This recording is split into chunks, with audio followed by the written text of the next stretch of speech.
Hi, my loves. Welcome back to the Starscartel channel. If you don't know, I am Star. Welcome if you are new. Welcome back. If you are already subscribed, I miss you and I love you. The message I received from God is they take it somewhere flawless. The scripture comes from John 7:6-13. Therefore, Jesus told them, my time is not yet here. For you, any time will do. The world cannot hate you, but it hates me because I testify that its works are evil. You go to the festival. I am not going up to this festival because my time has not yet fully come. After he had said this, he stayed in Galilee. However, after his brothers had left for the festival, he went also, not publicly, but in secret. Now at the festival, the Jewish leaders were watching for Jesus and asking, where is he? Among the crowds, there was a widespread whispering about him.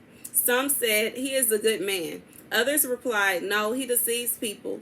But no one would say anything publicly about him for fear of the leaders. Okay. I feel like with this message, there is someone, okay, that has been telling things about you. I feel like, and it's done behind your back, because in this story, Jesus said that he wasn't going to go, but he went in secret.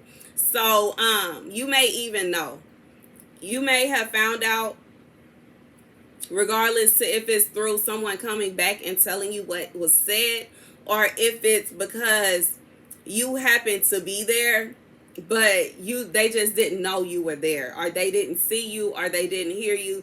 I'm being reminded of the time when I was out with some friends and we were all in a restroom, but they were by the sinks and I was in a stall.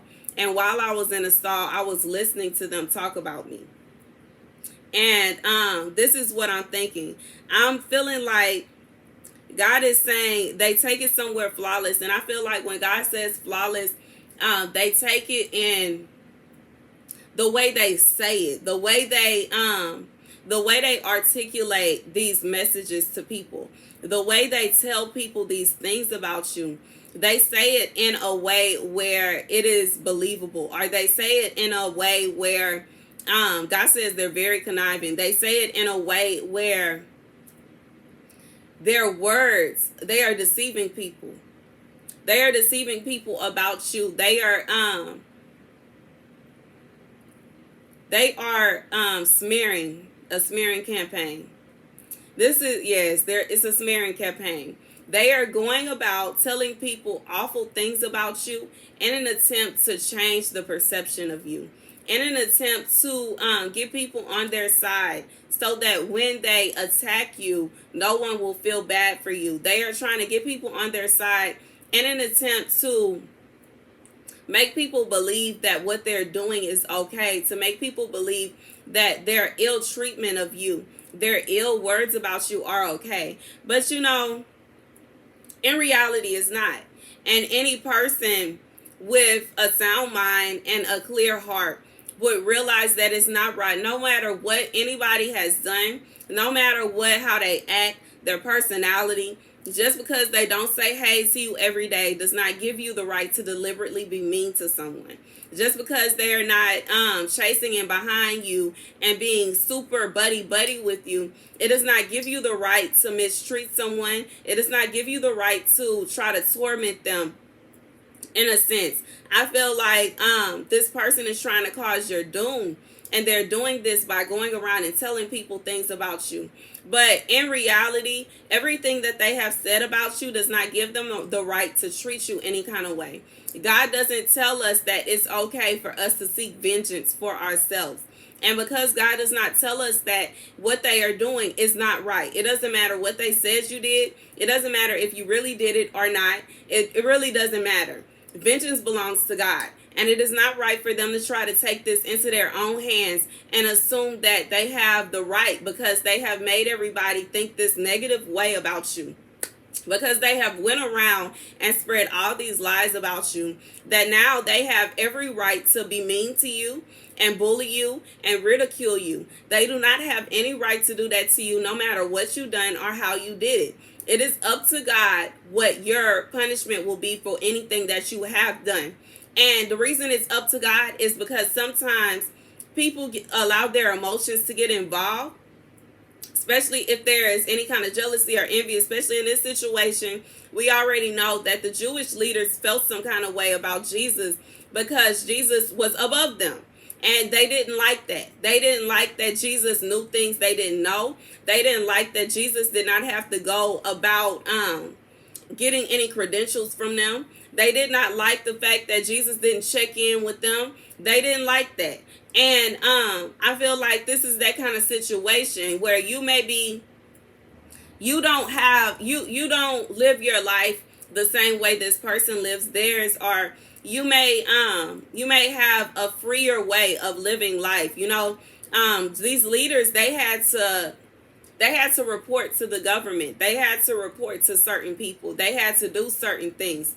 So I feel like, in a sense, whoever this person is, they don't like the way that you live your life, and they feel some kind of way about it. And they want to be able to try to bully you. They want to be able to try to shut you down. They want to be able to try to mistreat you.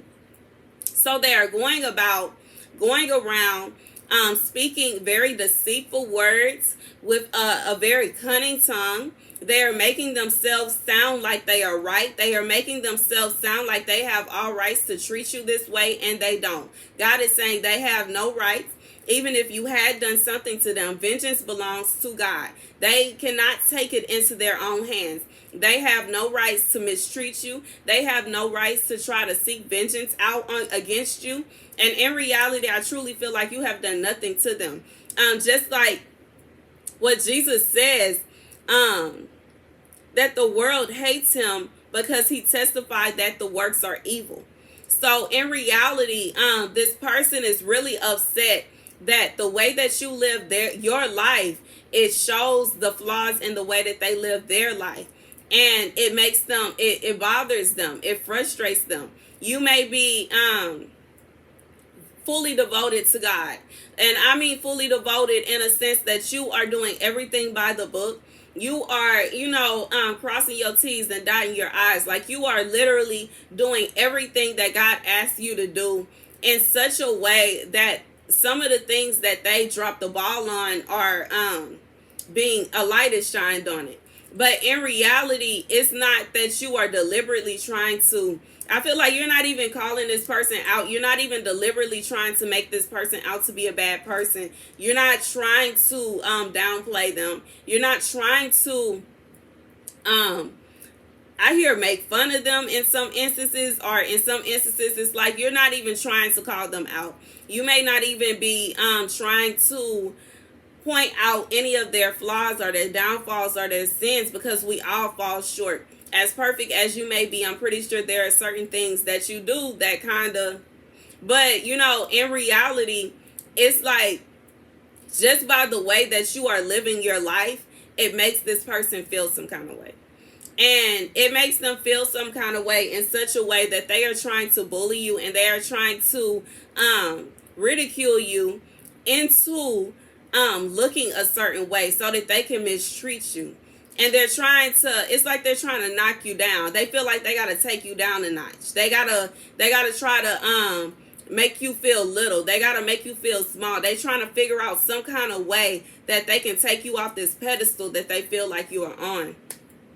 And in reality, I don't feel like you even feel like you're on a pedestal. You don't even see yourself as this arrogant. Like, you're not arrogant about it. You're not cocky about it. You're not being boastful about it. You are literally being yourself, and you are following Christ to the fullest extent.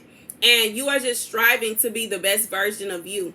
And this person, instead of them striving to be the best version of them, they are trying to knock you down so that they can continue being where they are. They can continue doing what they want to do. In reality, they can continue doing what they want to do freely without anybody saying anything to them. The fact is, the reason that God is highlighting this situation is because they are deliberately going around and lying about you. They are going around making up stories about you. They are trying to apply and scheme a way to make you out to be something that you are not. And that is what is not okay. And God is saying they are doing this in the most flawless attempt ever. They may have been trying to do this for a long time, and every time before it has failed, but this time they have planned it out perfectly, and they have planned it out in such a way that it's almost like they feel like they can't fail this time.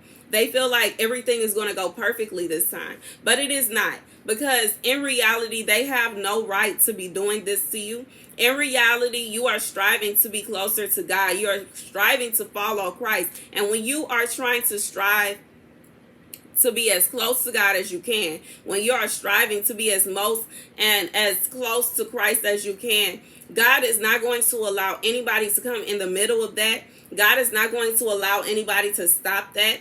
God is not going to allow anybody to even make you out to be something that you are not. I feel like in this situation, God is going to allow, just how Jesus came here in disguise, God is going to allow certain people to be him in disguise. He is going to be there while they are lying on you, while they are making up rumors about you, while they are discussing you. And he is going to point out their flaws, and he's going to start quoting scriptures. And this person is going to start pointing out to other people that this person has doing in a smearing campaign. They have been going around lying about you. This person is going to start pointing out to other people, why are they even trying to seek out vengeance against this person? Vengeance belongs to God. Why are they even trying to be mean to this person? It's going to be somebody that is going to be there, and they're going to say, wait, this is mean. In reality, why is this, even if they did do this, because it's little bitty things that they picking at you about. And this person is going to say, even if they did do this, why does that give this person the right to be like this towards them? Why does it give them the right to act this way? Do you notice that as soon as they started pointing out these evil things about her or about him, all of a sudden they started treating them so poorly, and I feel like this person doesn't deserve it. There's going to be somebody there in disguise that is going to stand up for you, okay? And that is the message from God, okay? Thank you guys for watching. Be sure to like, share, and subscribe. Deuces.